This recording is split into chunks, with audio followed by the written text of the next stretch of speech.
Suryamitra scheme अंतर्गत तुम्ही शेकडो विद्यार्थ्यांना ट्रेनिंग देत आहात. Yes. तर त्याच्याबद्दल काय सांगाल सर? तर मुळात गव्हर्नमेंटची स्किल डेव्हलपमेंट ही जी मिनिस्ट्री आहे त्यांच्या अंतर्गत सूर्यमित्र हे एक ट्रेनिंग सेशन विद्यार्थ्यांसाठी, शक्यतो गरजूंसाठी, जे नवउद्योजक आहेत त्यांच्यासाठी, 10वी-12वी ITI झालेल्या अशा मुलांसाठी बरीच मुलं शहरातली, निमशहरातली किंवा ग्रामीण भागातूनही येतात तिथे.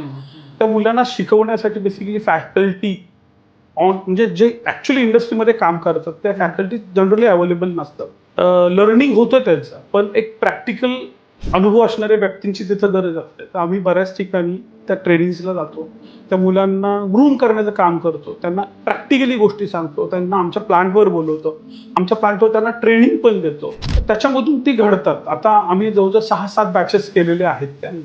म्हणजे तो एक सोशल कॉज आहे, नोबल कॉज आहे. त्याचा कुठलीही फी आम्ही आकारत नाही. आम्ही ट्रेनिंग्स देतो त्यांना आणि त्याच्यामधून आता अशी अवस्था आहे की ती मुलंही व्यवसायामध्ये आलेली आहेत आणि खूप उत्तम पद्धतीने काम करतात.